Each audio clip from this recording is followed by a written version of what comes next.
आज हम लोग एक महत्वपूर्ण foundational value for civil services पर चर्चा करेंगे जिसका नाम है वस्तुनिष्ठता, ऑब्जेक्टिविटी। जैसा कि आप जानते हैं हम लोग यहाँ पर फोर्थ पेपर में जो फाउंडेशनल वैल्यूज़ हैं लोक सेवकों के लिए, जिनमें से अलग अलग फाउंडेशनल वैल्यूज़ पर हम लोग चर्चा कर रहे हैं। हम लोगों ने कंपैशन के ऊपर चर्चा की है, इसके अलावा नॉन पार्टीशनशिप के ऊपर भी, इसके अलावा हमने इम्पार्शलिटी के बारे में पढ़ा है और साथ ही साथ हम लोगों ने डेडिकेशन के बारे में भी पढ़ा है।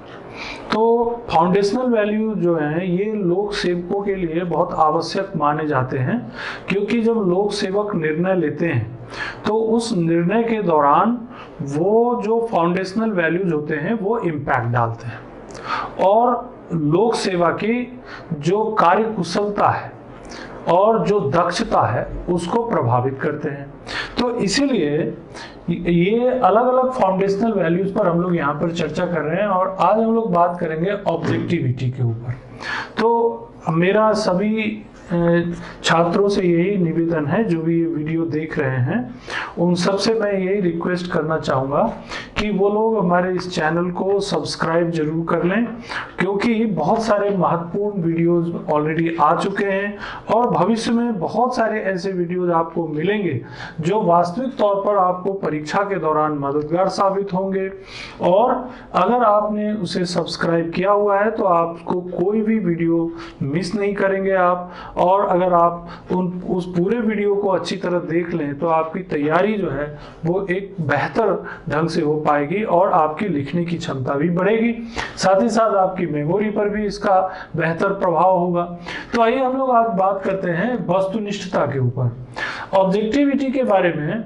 सबसे पहले जब वापस हम एक बार बात कर रहे हैं कि ऑब्जेक्टिविटी जो है उसकी शुरुआत कहाँ से होती है, तो देखिए प्रशासन में तो हर एक कदम पर निर्णय लेना पड़ता है। The administrator have to take decision on each step। इसीलिए एक विद्वान थे हर्बर्ट साइमन, उन्होंने प्रशासन के बारे में इसी तरह की परिभाषा दी। उन्होंने कहा कि निर्णयन ही प्रशासन है, डिसीजन मेकिंग इज एडमिनिस्ट्रेशन। अब देखिए इस चीज को ऑब्जेक्टिविटी से लिंक करना है अपन को। क्यों? क्योंकि जब निर्णय लेने जाएंगे, कोई भी प्रशासक जब निर्णय लेने जाएंगे तो निर्णय क्या वो अपनी जाति के आधार पर, धर्म के आधार पर, वर्ग के आधार पर, संप्रदाय के आधार पर, अपने किसी पूर्वाग्रह प्रेजुडाइज के आधार पर, अपने किसी मूल्य के आधार पर लेंगे? अगर वो ऐसा निर्णय लेंगे तो होगा ये कि कुछ समाज के कुछ लोगों को लाभ मिलेगा और कुछ लोगों को नुकसान होगा, जिसके कारण लोग या तो उस निर्णय का विरोध करेंगे या फिर उसके खिलाफ आंदोलन करेंगे। तो इसीलिए लोक सेवकों को यह ट्रेनिंग के दौरान भी बताया जाता है और उनके फाउंडेशनल वैल्यू के अंदर भी ये बात पुट की जाती है, उनके अंदर डाला जाता है कि जब आप कोई भी निर्णय लें तो वो ऑब्जेक्टिविटी पर आधारित होना चाहिए, वस्तुनिष्ठता पर आधारित होना चाहिए। तो ये वस्तुनिष्ठता है क्या? तो देखिए इसको आप ऐसे डिफाइन कर सकते हैं कि जब एक लोक सेवक निर्णय करते समय उन सभी आधारों से मुक्त होते हैं जो उनकी व्यक्तिगत चेतना में शामिल है।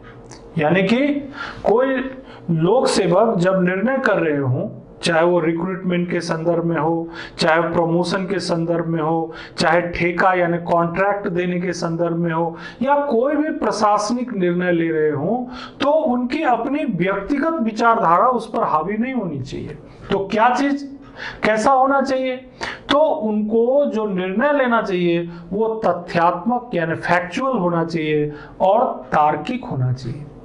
जब कोई प्रशासक निर्णय लेते समय तथ्यों और तर्कों की मदद लेते हैं तथा निर्णय लेते समय वो उन आधारों की मदद लेते हैं जो पूरी तरह से प्रामाणिक हैं, जिनके आधारभूत यानी बेसिक रीजंस मौजूद हैं, तो क्या होते हैं? वो निर्णय वस्तुनिष्ठ हो जाते हैं। और जब कोई निर्णय व्यक्तिगत विचारधारा, कल्पनाएं, इमेजिनेशन पूर्वाग्रह, प्रेजुडाइज, रूढ़िवादिता, कोई स्टीरियोटाइप, कोई विचार बना हुआ है, कोई मान्यताएं, कोई उनकी सोच है अपनी पुरानी, कोई मान्यता है, मान्यता के आधार पर या कोई व्यक्तिगत दृष्टिकोण के आधार पर लेते हैं, तो निर्णय वस्तुनिष्ठ न रहकर क्या हो जाता है, वो निर्णय जो है वो विषयनिष्ठ हो जाता है, यानी सब्जेक्टिव हो जाता है, विषयनिष्ठ हो जाता है।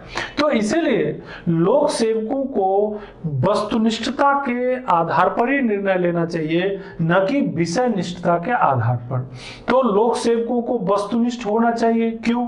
क्योंकि जैसा कि मैंने आपको बताया, उनको नियुक्तियां करनी होती है और अपॉइंटमेंट के दौरान अगर वो कोई जाति, धर्म, वर्ग, लिंग, संप्रदाय के आधार पर भेदभाव करेंगे तो समाज में भेदभाव होगा। अगर वो कॉन्ट्रैक्ट यानी कोई ठेका वगैरह देते हैं और उसमें कोई भेदभाव करेंगे, भाई भतीजावाद करेंगे, नेपोटिज्म या कोई फेवरेटिज्म करेंगे या क्रोनिज्म करेंगे, तो ये भी एक समस्या खड़ी होगी। कोई पुरस्कार, लाभ या किसी प्रकार के नीतियों के क्रियान्वयन में अगर वो विषय निष्ठता का इस्तेमाल करेंगे, वस्तुनिष्ठता का इस्तेमाल नहीं करेंगे, तो इससे भी समस्या खड़ी होगी। तो वस्तुनिष्ठता लोक सेवा की एक आवश्यकता है। Objectivity is the need of the public administration and also need of the civil servant. अगर लोक सेवक वस्तुनिष्ठ होकर निर्णय लेंगे तो इसका लाभ क्या होगा? अगर वस्तुनिष्ठ होकर निर्णय लेंगे तो इसका सबसे बड़ा लाभ होगा कि जनता का विश्वास प्रशासन पर बढ़ेगा। उस निर्णय के खिलाफ जो आंदोलन या जो विरोध के स्वर होंगे वो नहीं उठेंगे। क्यों? क्योंकि उसके पीछे के तथ्य, आधार, तर्क, कारण वैज्ञानिक ढंग से परिभाषित है और उसके विरोध का कोई आधार नहीं रह जाता है। तो और लोक सेवकों की जो खुद की जो उनकी कार्य करने की जो तरीका है वो भी प्रमाणिक हो जाएगा कि जो भी निर्णय लिया गया निश्चित तथ्यों, तर्कों के आधार पर लिया गया, प्रामाणिकता के आधार पर लिया गया, अब उसके विरोध का कोई कारण नहीं रह जाता। तो इससे लोक सेवा भी स्वयं अपने आप को स्थापित कर लेती है और जनता का विश्वास भी बढ़ जाता है, जो कि लोक सेवा का एक उद्देश्य भी है। अब बहुत सारे ऐसे उदाहरण आप देखते होंगे कि जब निर्णय वस्तुनिष्ठ आधार पर नहीं लिया जाता है, विषयनिष्ठ आधार पर लिया जाता है। विषयनिष्ठ से मतलब क्या होता है कि व्यक्ति अपने विचार के आधार पर, अपनी जो भी अधिकारी हैं वो अपनी सोच के आधार पर निर्णय ले रहे हैं कि मुझे क्या अच्छा लगता है, तथ्य और तर्कों को दरकिनार कर रहे हैं। विषयनिष्ठ का मतलब क्या होता है कि तथ्य महत्वपूर्ण नहीं है। क्या महत्वपूर्ण है? निर्णयकर्ता के विचार महत्वपूर्ण है। अब देखिए यहां पर दो कंपैरिजन हो रहा है, किसके बीच? ऑब्जेक्टिविटी और सब्जेक्टिविटी के बीच। ऑब्जेक्टिविटी में क्या होता है? कोई भी व्यक्ति जब ऑब्जेक्टिव निर्णय लेता है तो अनबायस्ड होता है, वो किसी के पक्ष में नहीं होता या किसी के विरोध में नहीं होता, वो आधारित होता है तथ्य और तर्क के आधार पर। उसमें उसका कोई व्यक्तिगत पर्सनल कोई कलर नहीं होता, कोई व्यक्तिगत सोच उसके ऊपर हावी नहीं होती कि मैं ऐसा कर दूंगा तो मुझे ये लाभ मिलेगा। जो तथ्य है, जो तर्क है, उसके आधार पर वो निर्णय लेता है। तो not coloured bye personal feeling. अब देखिए यहां पर ऑब्जेक्टिविटी को डिफाइन कर रहे हैं अपन, अनबायस्ड, किसी के फेवर में नहीं या किसी के विरोध में नहीं। Not coloured bye personal feeling, यानी कोई व्यक्तिगत फीलिंग भी नहीं है उसमें। जो निर्णय लिया जा रहा है वो उन परिस्थितियों और तर्कों के आधार पर लिया जा रहा है, आवश्यकता के आधार पर लिया जा रहा है। On the decision taken on the basis of facts, तथ्यों के आधार पर निर्णय लिए जा रहे हैं और उसको फैक्चुअली वेरीफाई किया जा सकता है। It can be verified factually, यानी कि तथ्यों और तर्कों के आधार पर निर्णय लिए जा सकते हैं। तो ऑब्जेक्टिविटी हो गई, यानी जब कोई निर्णय अनबायस्ड होगा, पर्सनल फीलिंग के ऊपर होगा, यानी पर्सनल फीलिंग उसमें हावी नहीं होगा, तथ्यों पर आधारित होगा और उन तथ्यों को वेरीफाई किया जा सकेगा, तो निर्णय क्या होगा? ऑब्जेक्टिव निर्णय होगा। क्लियर? और क्या बात है? अब जस्ट इसके विपक्ष में जाइए, इसके अपोजिट। अगर निर्णय ऑब्जेक्टिव नहीं है तो क्या है? सब्जेक्टिव है, विषयनिष्ठ है। तो क्या होगा उसमें? बायस्ड होगा। बायस्ड मतलब वो अधिकारी जिन्होंने निर्णय लिया है वो या तो किसी के पक्ष में निर्णय ले रहे हैं या किसी के विपक्ष में ले रहे हैं, बायस्ड है, किसी के फेवर में, या तो नेपोटिज्म हो रहा है या करप्शन हो रहा है या कहीं ना कहीं उनकी व्यक्तिगत सोच उस पर हावी हो रही, तो क्या हो जाएगा, biased. Number 2, coloured bye personal feeling. जो फीलिंग होगी कैसा होगा, व्यक्तिगत सोच पर आधारित होगी। जो अधिकारी निर्णय ले रहे हैं उनकी जैसी सोच होगी, उनका जो काम करने का तरीका होगा, उनका जैसा एटीट्यूड, मनोवृत्ति होगी, उसके आधार पर निर्णय लेंगे। कलर्ड बाय पर्सनल फीलिंग, तो उस अधिकारी, जो अधिकारी निर्णय ले रहे हैं उनके विचार उस निर्णय पर हावी होंगे। कब, जब निर्णय सब्जेक्टिव होंगे। इक्विवेलेंट टू ओपिनियंस मतलब मेरा विचार ऐसा है, इस आधार पर निर्णय लेंगे। मेरा ओपिनियन ऐसा, मुझे ये अच्छा लगता है, इसलिए मैंने ऐसा बोला, इसलिए मैंने ऐसा कहा, तो ये क्या हो जाएगा, subjective decision. And it can not be factually verified, इसे आप तथ्यों से परे जो है वेरीफाई, प्रमाणित नहीं कर पाएंगे। उस व्यक्ति को पता है जिसने निर्णय लिया कि ऐसा क्यों निर्णय लिया, क्या उसके मन में था। जैसे मान लीजिए आप एमपीपीएससी या यूपीएससी का एग्जाम देते हैं या कोई भी स्टेट पीएससी का एग्जाम दे रहे हैं। अब देखिए वो एग्जाम का पैटर्न कैसे बनाया है। सबसे पहला लेवल ऑब्जेक्टिव, वहां पर ऑब्जेक्टिविटी की चेकिंग हो जाती। दूसरा स्तर जिसमें आप 5 या 6 पेपर देते हैं, आपको आंसर लिखने होते हैं, है ना, सब्जेक्टिव। तीसरा स्तर जब आप इन परीक्षाओं को क्वालिफाई करते हुए मेरिट लिस्ट में ऊपर जाते तो आपका इंटरव्यू होता है, वहां पर आपका व्यक्तित्व का परीक्षण, पर्सनैलिटी, आपका पूरा ओवरऑल व्यक्तित्व आपका कैसा है पता चल जाता है। यानी कि हमारी परीक्षा की प्रणाली भी इस ऑब्जेक्टिविटी, सब्जेक्टिविटी और पर्सनैलिटी डेवलपमेंट से जुड़ा हुआ है। तो अगर ऑब्जेक्टिविटी और सब्जेक्टिविटी को आप समझेंगे नहीं तो प्रीलिम्स और मेंस पास कैसे होंगे। तो इसीलिए इस हिसाब से भी आपको ये समझना जरूरी है। ऐसा नहीं कि प्रशासन में जाने के बाद ही आपको ये काम आने वाला है, आपकी तैयारी के दौरान भी इसकी आवश्यकता है। जब आप प्रीलिम्स की तैयारी कर रहे हैं तो आपको बहुत सारे तथ्य, बहुत सारे जो तर्क और विस्तृत रूप से आपको इतना अध्ययन करना पड़ता है कि आप उन ऑप्शंस में से एकदम सटीक उत्तर पर जा सके, बिल्कुल आपको कंफ्यूज हुए बिना सटीक उत्तर पर पहुंच सके। तो ये क्या टेस्ट करेगा, आपकी ऑब्जेक्टिविटी। लेकिन जब आप मुख्य परीक्षा, मेन एग्जाम में जाएंगे तो वहां पर आपको आंसर लिखने के बहुत से मौके आएंगे, अलग अलग तरह के उत्तर। कुछ पेपर में जैसे हिंदी का अगर आप पेपर होता है या इंग्लिश का एसे का पेपर होता है, हिंदी के एसे का पेपर होता है, आपको उसमें अपने विचार भी लिखने होते हैं। मुख्य परीक्षा के कुछ प्रश्नों में आपको अपने थॉट लिखने होते हैं, यानी पर्सनल फीलिंग, आप क्या सोचते हो, आपके सोचने का तरीका कैसा है, ये पता चल जाता है।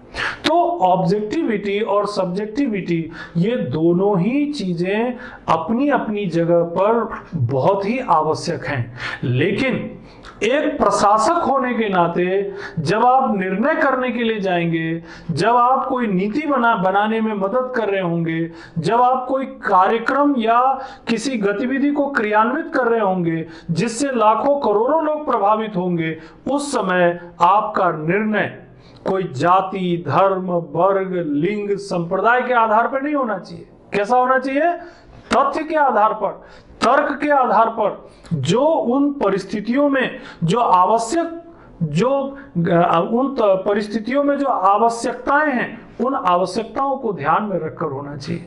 तभी आपका निर्णय सही माना जाएगा और प्रभावी भी होगा। तो इसीलिए ऑब्जेक्टिविटी एक प्रशासनिक आवश्यकता भी है और एक फाउंडेशनल वैल्यू भी है। फाउंडेशनल वैल्यू इसलिए क्योंकि अगर लोक सेवकों के भीतर ऑब्जेक्टिविटी का गुण मौजूद है तो वो भेदभाव नहीं करेंगे, वो किसी के साथ पार्शलिटी नहीं करेंगे, वो किसी के साथ किसी भी राजनीतिक दल का पक्ष या विपक्ष में नहीं जाएंगे, यानी नॉन पार्टीशनशिप उनमें मौजूद रहेगा। तो ऑब्जेक्टिविटी स्वतः ही लोक सेवकों के भीतर कई फाउंडेशनल वैल्यू को डेवलप कर देता है। अच्छा, मान लीजिए फाउंडेशनल वैल्यू नहीं है तो क्या होगा, बहुत सारी गड़बड़ियां होनी शुरू हो जाएगी। बिना फाउंडेशनल वैल्यू, इस ऑब्जेक्टिविटी के, अगर ऑब्जेक्टिविटी नहीं है लोक सेवक के भीतर तो वो क्या करेंगे, अपनी मर्जी से निर्णय लेंगे। अपनी मर्जी से निर्णय लेंगे तो ये होगा कि कुछ लोगों को समर्थन मिलेगा, और कुछ लोगों का विरोध होगा, फिर प्रशासन के खिलाफ आंदोलन तैयार होगा, विरोधी से तैयार हो जाएंगे और इससे प्रशासन की बदनामी होगी। कई बार आप लोगों को देखने को मिलता है कि किसी अधिकारी ने अपनी जाति को लाभ पहुंचाने के लिए या किसी धर्म को लाभ पहुंचाने के लिए या उन्होंने दंगे को रोकने की कोशिश नहीं की। हम कोई पर्टिकुलर व्यक्ति का एग्जाम्पल यहां नहीं देना चाहते जानबूझकर कि कोई विवाद खड़ा ना हो, लेकिन आप लोग पेपर में पढ़ते होंगे, समाचार पत्रों में देखते होंगे कि किसी एक विशेष अधिकारी ने अपने धर्म के लोगों को लाभ पहुंचाने के लिए, अपनी जाति के लोगों को लाभ पहुंचाने के लिए, अपने संप्रदाय के लोगों को लाभ पहुंचाने के लिए या किसी राजनीतिक दल को फेवर करने के लिए या किसी राजनीतिक दल का विरोध करने के लिए जो तथ्य थे, जो नियम थे, जो कानून थे, जो संविधान के अनुरूप जो डिसाइडेड गाइडलाइन थे, जो कोड ऑफ कंडक्ट थे, उसका पालन नहीं किया। परिणाम क्या हुआ? विरोध, आंदोलन और प्रशासन की बदनामी, मीडिया में प्रशासन के खिलाफ दुष्प्रचार। ये घटनाएं रोजमर्रा में देखने को मिलती है आपको। तो इन्हीं सब चीजों से बचने के लिए ऑब्जेक्टिविटी की जरूरत होती है। तो यहाँ पर हमारे पास संविधान में इसके लिए व्यवस्था की गई है। संविधान अपने आप में ऑब्जेक्टिविटी का एक बड़ा उदाहरण है। जो रूल्स रेगुलेशन बनाए जाते हैं ऑब्जेक्टिविटी के उदाहरण है। जैसे आप देखिए हमारे संविधान में रूल ऑफ लॉ की व्यवस्था है ना, विधि का शासन, कानून के सामने सभी बराबर हैं, सबके लिए समान कानून है, किसी भी व्यक्ति को तब तक दंडित पनिश नहीं किया जा सकता जब तक उसका अपराध प्रमाणित न हो जाए। ये सब क्या है? Rule of law. और रूल ऑफ लॉ का आधार क्या है? तथ्य, तर्क, प्रमाणिकता। तो क्या हो गया? ऑब्जेक्टिविटी। तो लोक सेवकों को काम के दौरान इस ऑब्जेक्टिविटी का इस्तेमाल करना है। और देखिए आप एग्जाम्पल के लिए ये आर्टिकल 15 में क्या है? जाति, धर्म, लिंग, वंश के आधार पर, जन्म स्थान के आधार पर कोई भेदभाव नहीं किया जाएगा। ये क्या डेवलप करेगा? ऑब्जेक्टिविटी। तो कॉन्स्टिट्यूशन खुद ही गाइड करता है। अब आर्टिकल 315 में जाइए, क्या है?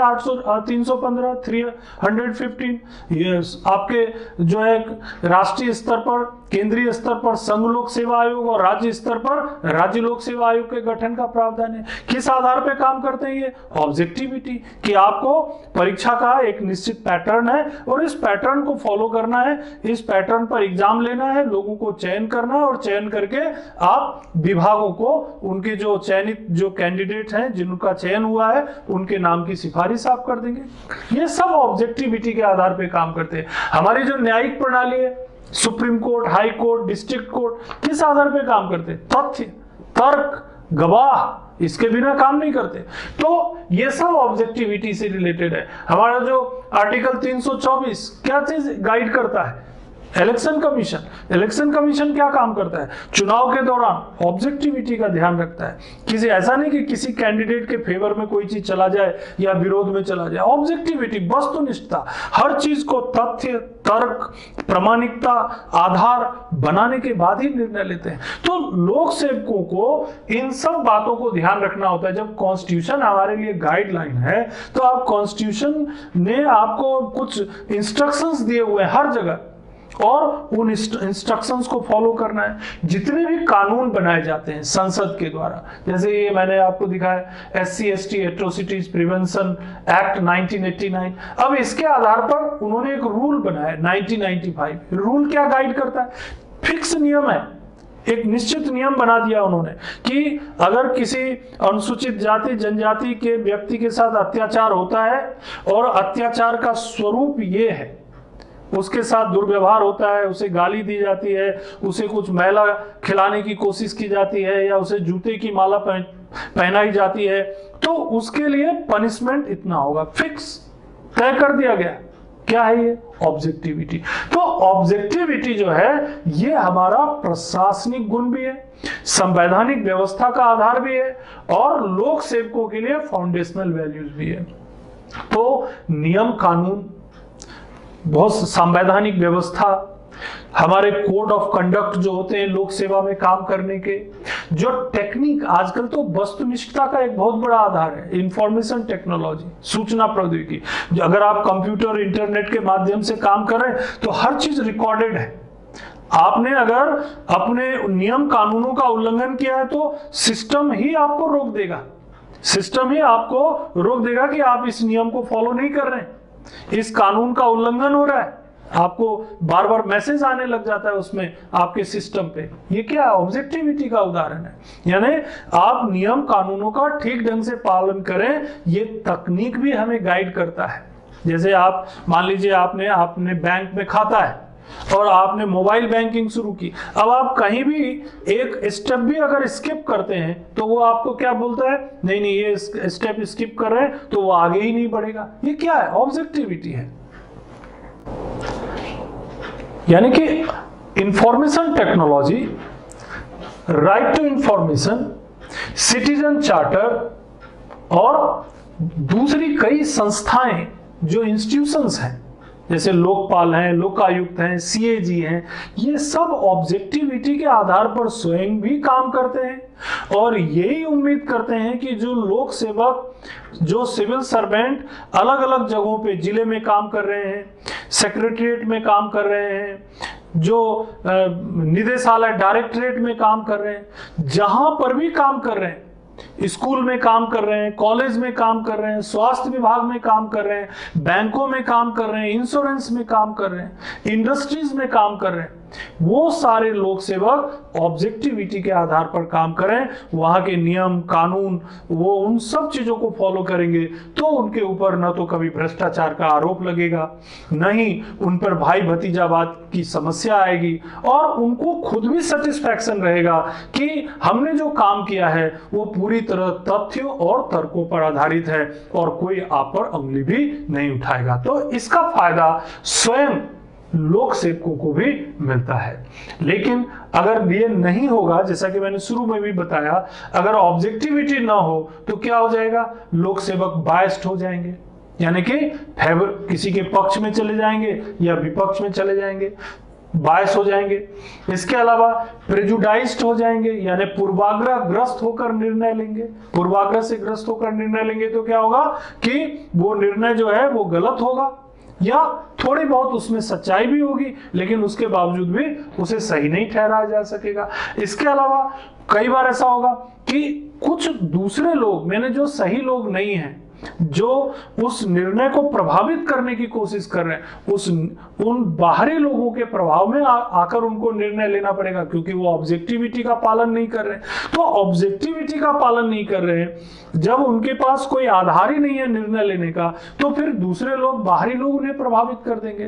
तो इन सब कारणों से ऑब्जेक्टिविटी को डेवलप करना लोक सेवकों के लिए बहुत जरूरी हो जाता है। क्यों? क्योंकि आजकल तो देखिए वैसे भी बहुत सी समस्याएं हैं और जनता में अवेयरनेस भी बहुत बढ़ चुकी है, और जनता में जितना अवेयरनेस आज बढ़ चुका है, अगर आप ऑब्जेक्टिविटी के आधार पर निर्णय नहीं लेंगे और कल के दिन जब ऑडिट होगा या इंस्पेक्शन होगा या कोई भी ऐसा निर्णय जिससे करोड़ों रुपए का व्यय किया जा चुका है, तो उन ऑब्जेक्टिविटी के आधार पर अगर आप निर्णय नहीं लिए हैं और उनकी जब जांच होगी तो आप क्या जवाब देंगे? What will be your answer? आप उनको जस्टिफाई नहीं कर पाएंगे कि हमने इस कारण से ये व्यय किया या इस कारण से ये निर्णय लिया। तो इसीलिए ऑडिट के हिसाब से भी, इंस्पेक्शन के हिसाब से भी, संसाधनों का सही उपयोग हो, इस दृष्टिकोण से भी ऑब्जेक्टिविटी जो है ये एक बहुत बड़ा टूल हो जाता है लोक सेवकों के लिए, अपने आप को बचाव करने में भी और निर्णय को तार्किक बनाने में भी और प्रशासन को कार्यकुशल बनाने में भी। सब जगह इसका फायदा मिल जाता है। क्यों? क्योंकि आपने ऑब्जेक्टिविटी के आधार पर निर्णय लिया, आपका निर्णय जो है वो वस्तुनिष्ठ निर्णय था, तो आप साबित कर सकते हैं कि ये नियम था, ये पहले से परंपरा थी, इतना हमने इस मद में, इस आइटम में खर्च किया और जो खर्च किया इसके पीछे ये कारण था।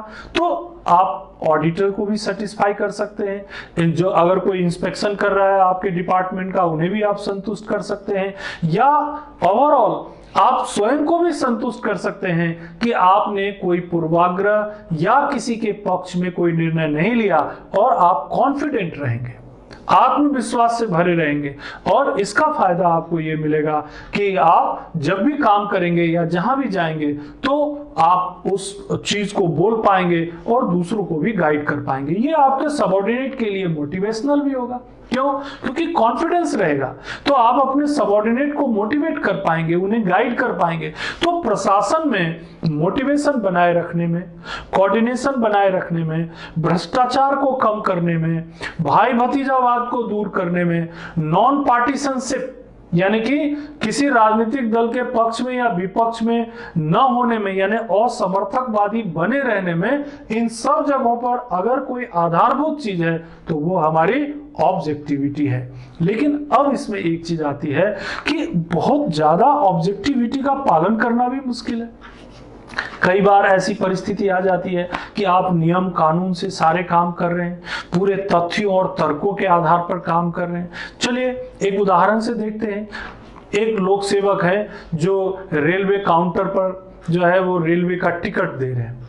अब रेलवे के टिकट देते हुए एक लंबी लाइन लगी हुई है। अब आपने एक देखा कि एक बहुत बूढ़ा व्यक्ति, बीमार व्यक्ति, जो बहुत उनकी हालत खराब है, वो लाइन में लगा हुआ है और उनकी स्थिति ऐसी है कि वो ठीक से खड़े भी नहीं हो सकते। आप तो ऑब्जेक्टिविटी के आधार पर बिल्कुल तार्किक ढंग से काम कर रहे हैं, बारी बारी से लोग आ रहे हैं और नियम के मुताबिक वो आपको काउंटर पे सभी पर्चे दे रहे हैं और लिख करके और आप उनको टिकट दे रहे हैं। ऐसी स्थिति में जब एक व्यक्ति जो असमर्थ है, डिसेबल्ड है, जिसके पास समस्या है, अब वहां पर ऑब्जेक्टिविटी क्या करेगा? तो वहां पर ऑब्जेक्टिविटी का एक नया स्वरूप आ जाएगा। क्या चीज कहलाएगा? वो कहलाता है कंपैशनेट ऑब्जेक्टिविटी। ये नया कॉन्सेप्ट आ गया इसमें, कंपैशनेट ऑब्जेक्टिविटी। मतलब वस्तुनिष्ठता तो आपको पालन करना है, लेकिन करुणा के साथ, कंपैशन के साथ। कंपैशन पढ़ा है आपने पिछली क्लास में, तो कंपैशन के साथ आपको ऑब्जेक्टिविटी का पालन करना है। आपको जनता को नाराज भी नहीं करना है। जो लाइन में लंबे समय से खड़े हुए लोग हैं उनको नाराज भी नहीं करना है, लेकिन आपको साबित करना है कि अगर हम इन बूढ़े या बीमार व्यक्ति की मदद कर रहे हैं तो उसके पीछे का मानवीय आधार क्या है। ये कंपैशनेट ऑब्जेक्टिविटी कहलाता है। तो वर्तमान में जहां एक तरफ लोक सेवकों को ऑब्जेक्टिविटी के साथ काम करना है, वहीं दूसरी तरफ उन्हें इतना ज्यादा ऑब्जेक्टिविटी भी नहीं होना चाहिए कि अमानवीय हो जाए, इनह्यूमन जो है तरीके से काम करने लग जाए, रूड हो जाए, या जो सामने की परिस्थितियां हैं उसके अनुरूप अपने आप को परिवर्तित ही ना करें, ऐसा भी नहीं चलेगा। उन्हें कंपैशन भी रखना पड़ेगा और जहां पर जरूरत होगी वहां पर उन्हें मानवता के आधार पर भी निर्णय लेना होगा। तो ऑब्जेक्टिविटी विथ ह्यूमैनिटी, ऑब्जेक्टिविटी भी रखना है और ह्यूमैनिटी भी मेंटेन रखना है, लेकिन ये बहुत रेयर होगा। अब अगर इस चीज का दुरुपयोग होने लग जाएगा तो फिर यही समस्या खड़ी हो जाएगी कि ऑब्जेक्टिविटी का पालन नहीं होता। क्योंकि अगर आप मानवता भी दिखा रहे हैं या आप अगर करुणा, कंपैशन का भी इस्तेमाल कर रहे हैं तो उसके पीछे भी तर्क और आधार होने चाहिए। तो ऑब्जेक्टिविटी का पालन करना लोक सेवकों के लिए बहुत जरूरी है, क्योंकि इसी के आधार पर लोक प्रशासन में निर्णय को तार्किक बनाया जा सकता है, लोक प्रशासन को सही ढंग से स्थापित किया जा सकता है, किसी भी नीति या कानून को या किसी भी जो योजना या कार्यक्रम है उसको लोगों तक सही ढंग से पहुंचाया जा सकता है और जनता का विश्वास हासिल किया जा सकता है। इसीलिए वस्तुनिष्ठता बहुत जरूरी है, लेकिन वस्तुनिष्ठता के साथ साथ मानवता और करुणा का भी पुट समय समय पर होते रहना चाहिए। ये बात यहाँ पर ध्यान रखना है। तो देखिए यहाँ पर आपने वस्तुनिष्ठता को डिफाइन कर दिया। डिफाइन करने में आपने ये कोशिश की कि ये बताने का प्रयास किया कि वस्तुनिष्ठता क्या है। तो अगर आप दो पंक्ति में कभी आपको बोलना हो तो आप बोल सकते हैं, objectivity means the ability to make fair decision based on facts rather than one's personal feeling or belief।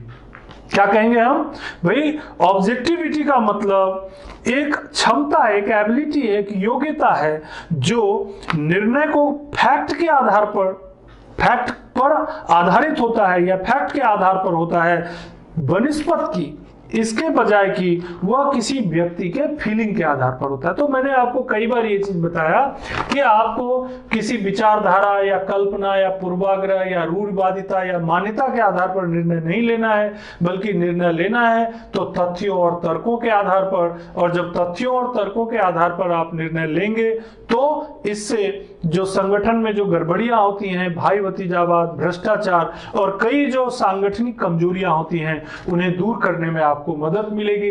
इसके लिए हमारे पास कई चुनौतियां थी जिसका मैंने जिक्र किया, क्योंकि हमारा जो देश है वो बहुत सारे मूल्यों पर आधारित है, जाति धर्म पर आधारित है। हमारे देश की अपनी जो परंपरा है, वो भी ट्रेडिशन भी है, वो सब चीजें हमें प्रभावित करती है। लेकिन उसके बावजूद भी हमें संविधान गाइड करता है, हमें नियम कानून गाइड करता है, हमारे देश में कुछ संवैधानिक संस्थाएं हैं वो हमें गाइड करते हैं। और उन सब गाइडेंस के आधार पर जब हम निर्णय लेंगे, उनको ध्यान में रखकर निर्णय लेंगे, तो हमारे निर्णय जो है वो ऑब्जेक्टिव भी होंगे और लोगों के लिए लाभदायक भी होंगे। और आजकल जो मैंने आपको बताया, जो सूचना प्रौद्योगिकी, इंफॉर्मेशन टेक्नोलॉजी जो आजकल काफी इस्तेमाल हो रहा है, वो भी ऑब्जेक्टिविटी को बढ़ाने में मदद कर रहा है। और नए सिरे से अगर देखेंगे तो अब आजकल ऑब्जेक्टिविटी को भी थोड़ा सा एक बार अमेंड किया गया है, मतलब सुधारा गया है। तो सुधार जो उसमें आया वो यही कि थोड़ा ऑब्जेक्टिविटी के साथ कंपैशनेट भी होना है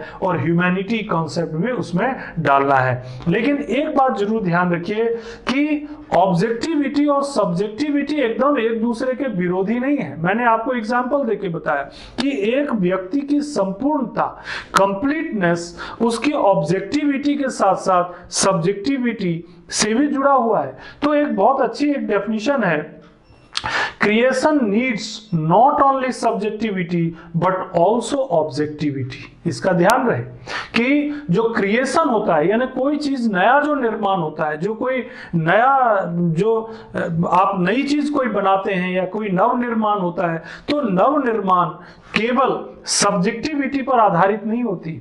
जैसे कोई कला है, आर्ट है, आपने एक पोएम लिखा या आपने कोई चित्रकारी की, आपने कोई किताब लिखी, ये सब्जेक्टिविटी है। लेकिन उस सब्जेक्टिविटी के भीतर कुछ ऑब्जेक्टिविटी मौजूद होती है, वस्तुनिष्ठता मौजूद होती है। और वो वस्तुनिष्ठता क्या करती है? उस सब्जेक्टिविटी को मजबूती प्रदान करती है, उसको उसकी ब्यूटी को बढ़ा देती है, खूबसूरती को बढ़ा देती है। तो जब भी आप सब्जेक्टिविटी का इस्तेमाल करें तो साथ में ऑब्जेक्टिविटी भी होना चाहिए। तो इसीलिए मैंने कई बार बोला कि जब आप मेंस के प्रश्न का उत्तर लिख रहे होते हैं तो आप जहां अपने थॉट के आधार पर उत्तर बना रहे होते हैं, वही उस थॉट को सपोर्ट करने के लिए आपको तथ्यों और तर्क का भी पिलर यानी कि स्तंभ चाहिए होता है, मजबूती चाहिए होता है। तो उत्तर आपका खूबसूरत बन जाएगा। तो कोई भी क्रिएशन जो सब्जेक्टिव तो होता ही है, लेकिन उसके साथ साथ ऑब्जेक्टिव भी होना जरूरी है। अगर सब्जेक्टिविटी और ऑब्जेक्टिविटी दोनों एक दूसरे में मिल जाएं, एक दूसरे के मददगार हो जाएं, तो आपका उत्तर मुख्य परीक्षा का भी शानदार बन जाएगा। और जब आप प्रशासन में जाएंगे, आपके अंदर ऑब्जेक्टिविटी तो है ही, लेकिन साथ ही साथ जरूरत पड़ने पर ह्यूमैनिटी और कंपैशन का भी इस्तेमाल हो रहा है। तो क्या हो जाएगा? निर्णय खूबसूरत होगा और लोगों का उससे वेलफेयर होगा, उससे उनकी भलाई होगी। इसीलिए सब्जेक्टिविटी और ऑब्जेक्टिविटी दोनों ही एक दूसरे को एक स्तर पर जाकर मदद करने लग जाते हैं। लेकिन यहां पर ऑब्जेक्टिविटी इस संदर्भ में ज्यादा महत्वपूर्ण है कि कहीं ऐसा तो नहीं कि लोक सेवकों के पास इतनी सत्ता है, इतना उनको अधिकार दिया गया है, निर्णय करने के उनके पास हजारों मौके होते हैं। तो कहीं ऐसा नहीं कि अपने स्वविवेक का इस्तेमाल करके वो उन लोगों को लाभ पहुंचा रहे हैं जो उनके विचार मनोवृत्ति से संबंधित हो। तो इन्हीं सब समस्याओं को देखते हुए ऑब्जेक्टिविटी को लोक सेवा का एक महत्वपूर्ण गुण बनाया गया, माना गया, और उसी के आधार पर यह तय किया गया कि ये एक फाउंडेशनल वैल्यू भी है और लोक सेवकों को इस आधार पर निर्णय लेना चाहिए और काम भी करना चाहिए। धन्यवाद।